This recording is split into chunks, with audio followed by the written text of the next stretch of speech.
Caitlin Clark just shut down all the critics and ended the Rookie of the Year race. Hey, what's happening, everyone? This is Swish Culture.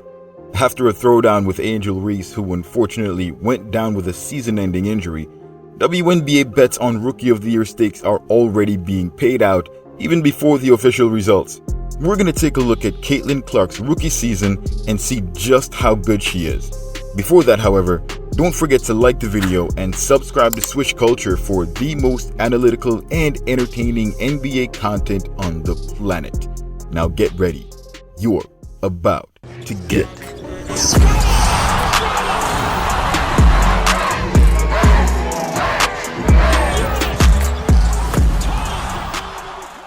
It is almost the end of the 40-game season, and Clark has cleared every single rookie in her path.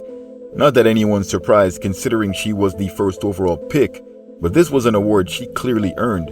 From the moment she walked into the league, Clark was a walking bucket, and everyone knew it. She had a target on her back the size of Mount Everest, and everyone wanted their chance to take a crack at the newly minted WNBA superstar. By all accounts, she brought superstardom to the WNBA because she was a superstar from her days in Iowa, back when she had that rivalry with Angel Reese of LSU at the time. That rivalry consisted of 2 back-to-back runs for the national title, with Angel Reese and LSU winning the first, and Caitlin Clark coming back the following year to dominate the Tigers and secure her spot as the first overall draft pick. The Indiana Fever selected Clark without so much as a second thought, after seeing Clark drop 41 points to drag Iowa to a national championship under the national spotlight, and was the easiest decision they had to make. Angel Reese, on the other hand, ended up being selected 7th overall in the same draft. Now, while I said it's no surprise that Clark locked up the Rookie of the Year win, it wasn't a guarantee. No, not with the way rebounding rookie Reese rodmaned the rim. With almost 14 points and 13 rebounds a game, Reese grabbed the most rebounds not just by a WNBA rookie, but by any WNBA player in history in a single season, despite having to miss the last 5 games, a whole 10% of the season. Reese put up 26 double-doubles as well, a rookie record which, at the rate she was going, likely would have eclipsed the season record of 28 double-doubles held by Alyssa Thomas from 2023. A lot of social media has pointed out that Reese has gotten many of her double-doubles because of rebounding her own misses. However, that is a silly argument. If this was such a weakness, teams easily could exploit this, but the fact of the matter is, she's still just the best rebounder on the floor on most nights and the best combination of rebounder and scorer as well. While there are examples of her grabbing rebounds off her own misses, every rebound is an opportunity for the opposing team. By far the best player for the Chicago Sky, Reese made the All-Star team as their sole representative in a feat that has only been accomplished 30 times in the history of the WNBA.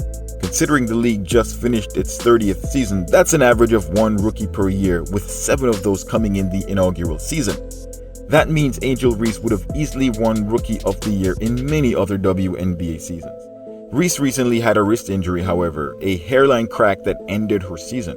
While she could have opted to not have surgery, doing so could have led to arthritis. This ends her season at just 34 games and the single-season double-double record just out of reach. It's unfortunate that Reese wasn't able to finish the season because with her on the team, the Sky were practically guaranteed a playoff spot. Now, while they still might get to the playoffs, they just don't have enough star power to finish strong and will more than likely be a first-round exit. This was an incredible run by Reese and goes to show you exactly what Caitlin Clark has been going up against. So, how exactly did Clark shut down the Rookie of the Year race? While Reese was an all-star reserve, Caitlin Clark was an all-star starter. The Indiana Fever hadn't been to the playoffs since 2016. However, with Clark on the team, for the first time in 8 years, they were guaranteed a playoff spot. She leads the team with over 19 points, 8.5 assists, and almost 6 rebounds. Box score-wise, her turnovers have been rough, but that's likely to get better in the coming years. When Clark entered the league, every antagonist on the opposing team went after her with plays that clearly weren't even basketball. Yeah, it's a physical game, but what does this have to do with the game aside from trying to take her out permanently? To be fair, however, this isn't a typical 4-player coming into the league with hype. Even Angel Reese went through the rookie hazing period, and once these players got used to it, they adjusted. Clark has also notched a number of double-doubles herself, as well as the only triple-double by a rookie in the WNBA. She also has a rather high free throw percentage at almost 91%, but box scores alone aren't what made Clark as good as she is. While it doesn't show in her three-point percentage, she's one of the league's best shooters, taking rather difficult and long-range shots and a clear ability to take over games and lead her team to wins. One of the reasons for the high turnovers is her confidence in her ability to make difficult passes, something she also does with ease.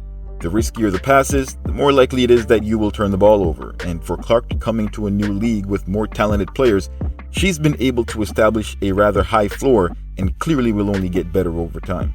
Still, with her positive assist-to-turnover ratio, Clark's risks have been more rewarding than not. Her dimes end up being converted at a high clip, enough to benefit three-point sniper Kelsey Mitchell, as well as the team's other biggest star and last year's Rookie of the Year winner in 22-year-old Aaliyah Boston, drafted first overall by the Fever. Another factor for Caitlin is the fact that she's been getting noticeably better every single game. This has become even more obvious over the past few weeks, where she's averaged almost 25 points, over 9 assists, and 6 rebounds. Considering the league leader in points is putting up 27 a game, Clark is showing early signs of dominance. You can't stop her from scoring, and when she's not scoring, she's getting her teammates easy looks at the basket. Despite the initial difficulties when she came into the league, Clark has proven to be one of its current best players. She may have a lot of hype, but she definitely backs it up. She easily outshined WNBA veterans and has clearly been the Fever's best player. If this keeps up, we're talking about a player that could become the league's MVP next season and win that title for many years to come. She's the most complete player in the league's history and could not have come at a better time. This is literally a true GOAT story in the making. The WNBA had steadily been gaining in popularity, but thanks to Clark, they've been instantly upgraded to smashing viewership records left and right, scoring even more views than the men's games. Stunning, yes, considering just a couple of years ago, almost no one was interested in the women's game. Caitlin Clark has bolstered interest in a league that is shaping her up to potentially be one of the greatest players to ever play in the league, to the point where some fans are even suggesting she could or should play in the NBA. Now, while that is a bit far from reality in terms of raw skill and athleticism, it goes to show you the impact she's had and will have for the coming years. We're likely seeing a total change and a new era of women's basketball thanks to Clark. Is she all hype that will eventually phase out, or is she the real deal? Post your thoughts in the comments below. Before that, however, don't forget to like the video, subscribe to the channel, and turn on all your notifications so you don't miss any of my latest uploads. Thanks for watching. Till next time, swish!